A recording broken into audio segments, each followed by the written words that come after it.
Olá, meus amigos.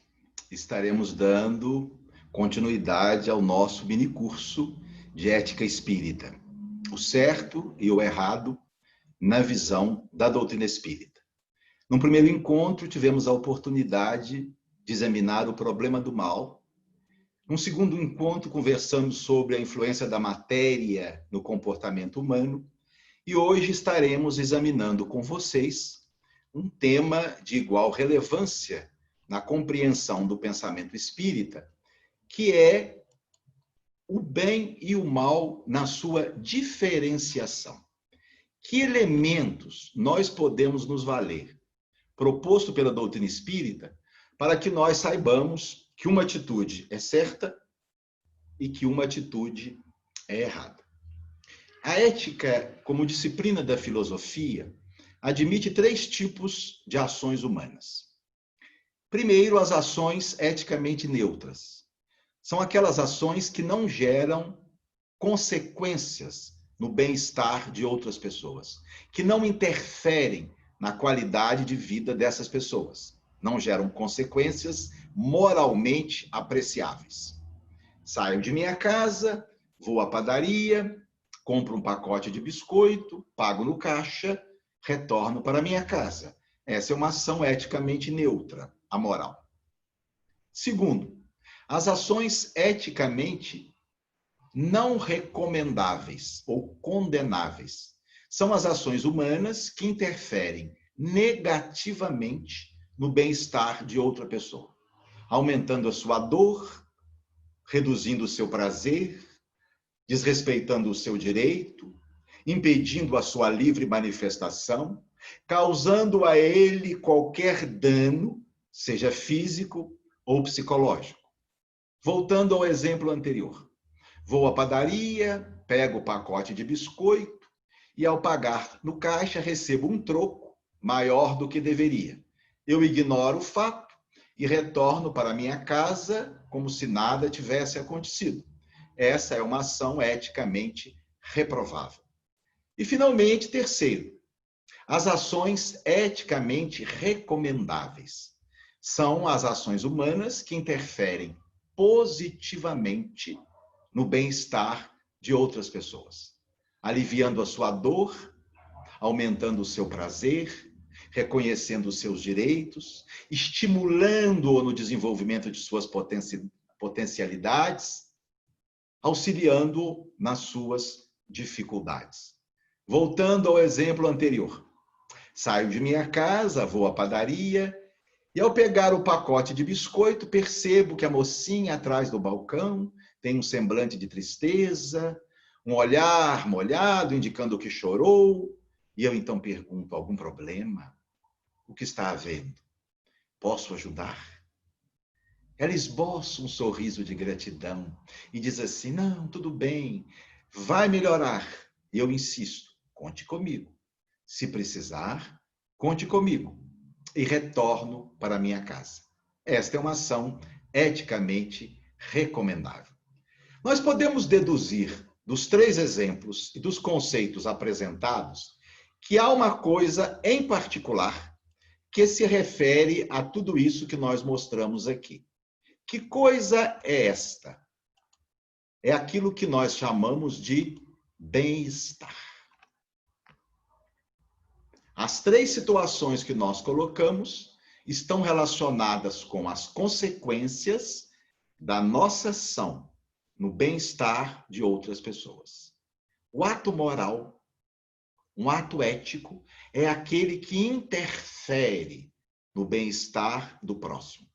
É um ato consciente e voluntário de um indivíduo que gera implicações na qualidade de vida, na felicidade e no bem-estar de outras pessoas ou da própria comunidade. Então, são as consequências do nosso ato que vão qualificá-la como uma ação boa, certa, como uma ação errada, onde está presente o mal.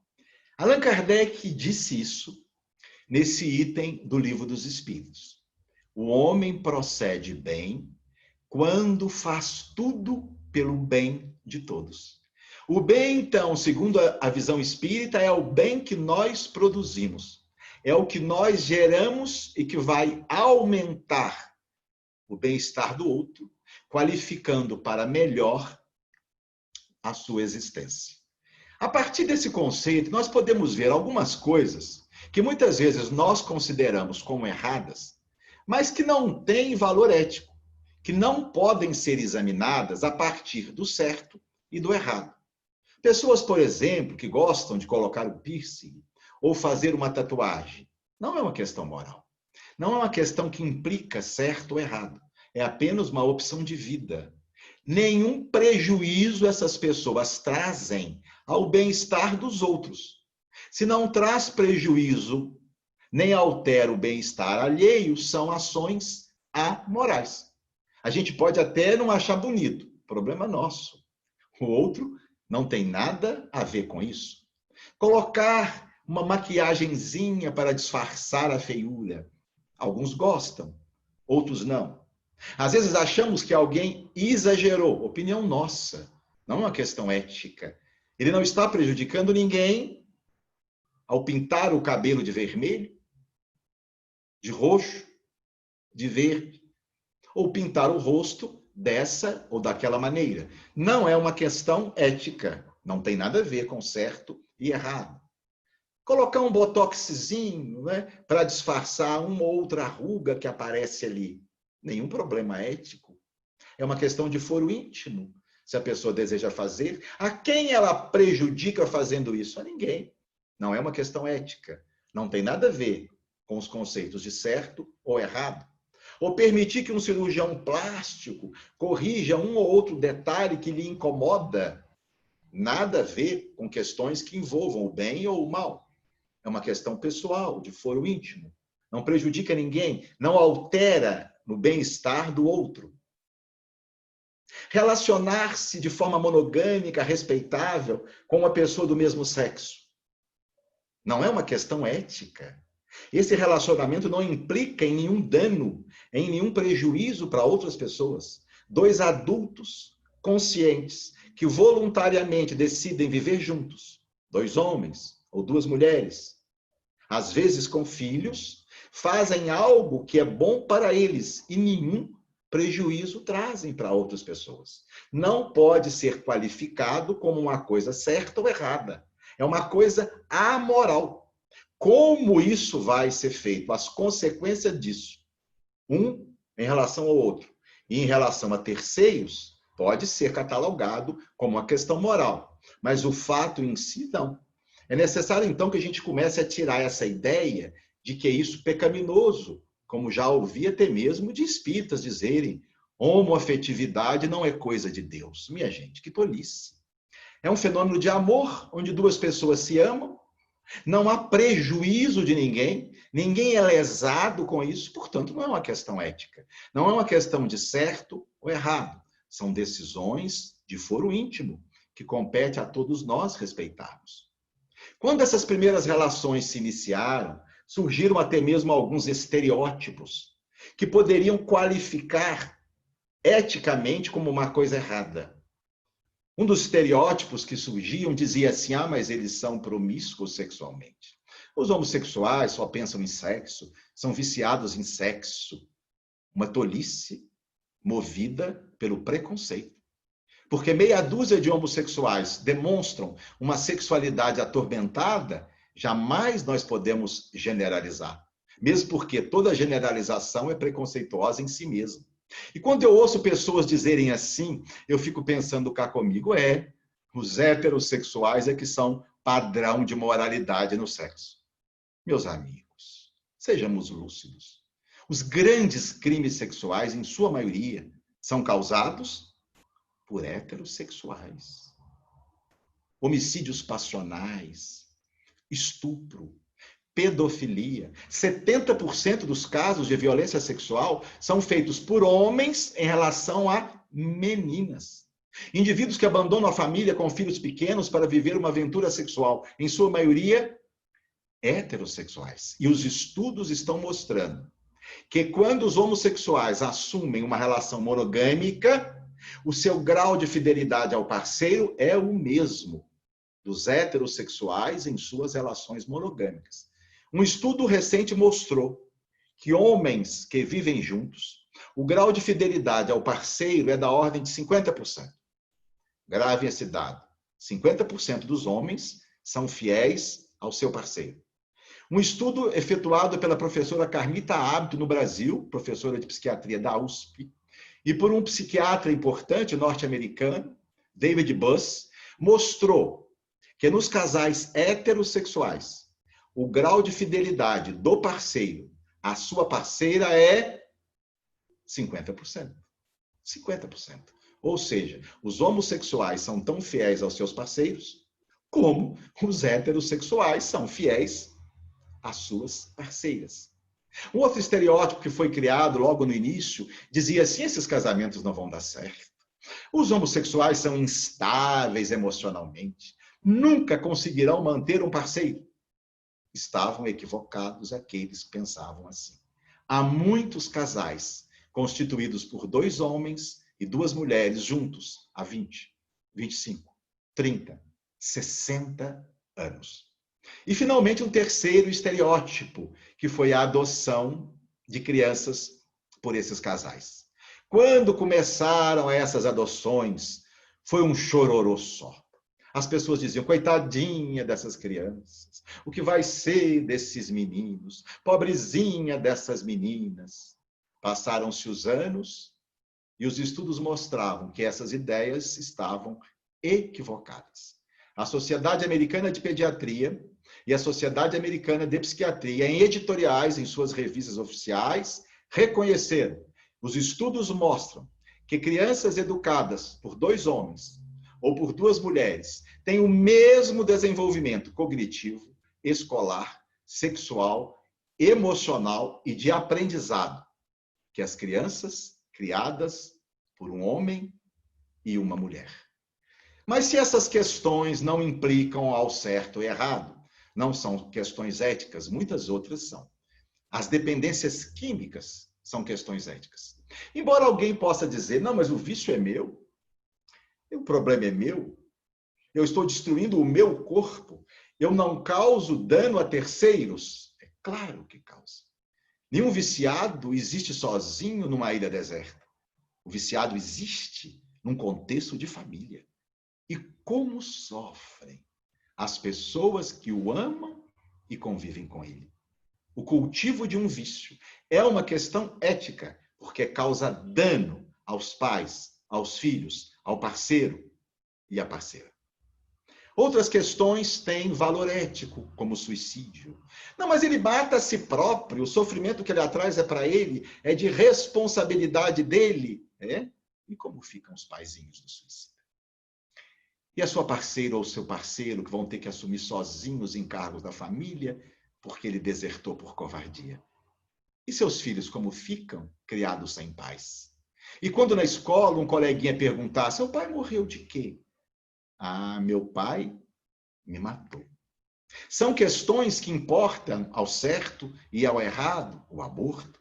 Para a doutrina espírita, o aborto é crime em qualquer época da geração, porque nós vamos interferir de forma decisiva no bem-estar de um espírito, que é uma criatura, que se prepara para retornar à Terra e prosseguir em sua história evolutiva. Da mesma forma que é uma questão ética, a eutanásia. Quando nós aceleramos o momento da morte de um indivíduo, que teria ainda muito a aprender, nós prejudicamos esse espírito. Interferimos no seu bem-estar espiritual, porque vamos impedir que ele aproveite aqueles momentos no seu amadurecimento pessoal. Da mesma forma que a pena de morte importa questões éticas. Ninguém tem o direito de tirar a vida do outro. Ao tirar a vida do outro, nós interferimos de forma máxima e absoluta no seu bem-estar, que é a sua própria morte. Mas como nós vamos, de uma forma mais prática, diferenciar o certo e o errado? Já vimos que se refere à questão do bem-estar do outro. Mas e quando tivermos dúvidas? Naquelas situações difíceis, Que elementos, que regra, que técnica nós temos a nosso favor para tentar decidir acertadamente? Essa é a denominada regra da reciprocidade, que alguns chamaram de regra de ouro do comportamento humano. Kardec se posiciona de forma favorável a essa regrinha. Olhem só essa pergunta do Livro dos Espíritos. Estando sujeito ao erro, não pode o homem enganar-se na apreciação do bem e do mal e crer que pratica o bem, quando em realidade pratica o mal? A resposta: Jesus disse: vede o que queríeis que vos fizessem ou não vos fizessem. Tudo se resume nisso: não vos enganareis. Kardec, então, coloca a regra da reciprocidade como sendo uma técnica muito útil para nós diferenciarmos o certo do errado.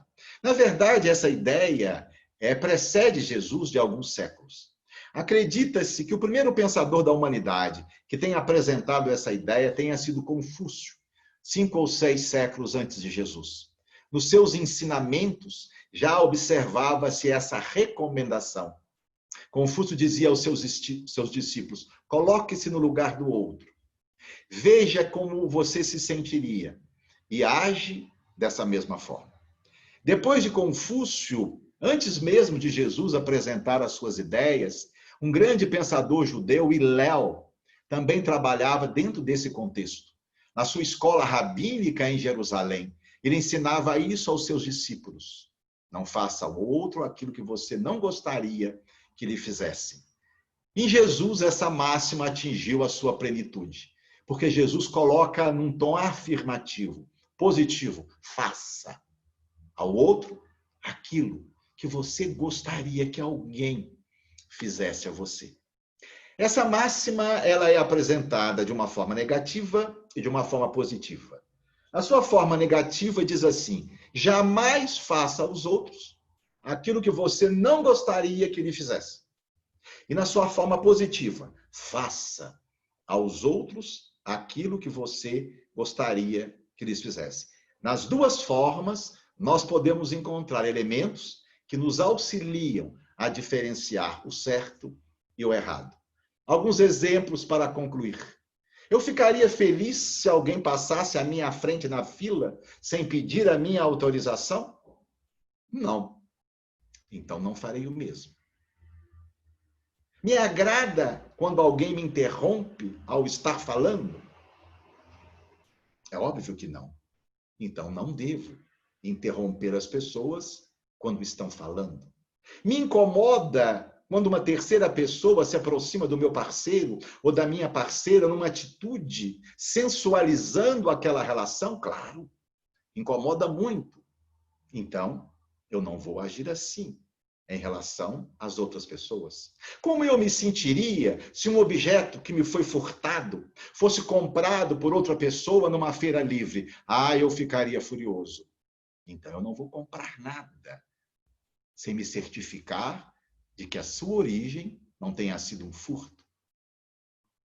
Se alguém me vendesse um produto com defeito, sabendo da existência do defeito, como eu me sentiria? Muito mal. Eu, então, não vou vender nada para alguém com defeito sem esclarecê-lo do problema. Se eu fosse um músico e tivesse um CD publicado, e esse CD iria ajudar na manutenção da minha própria vida, resultado do meu trabalho, e alguém pirateasse esse CD e outro comprasse, eu gostaria disso? Não. Então, eu não vou comprar um CD pirateado. Como eu me sentiria se alguém comentasse algo desagradável ao meu respeito? Muito mal. Então, eu não vou comentar nada desagradável a respeito dos outros.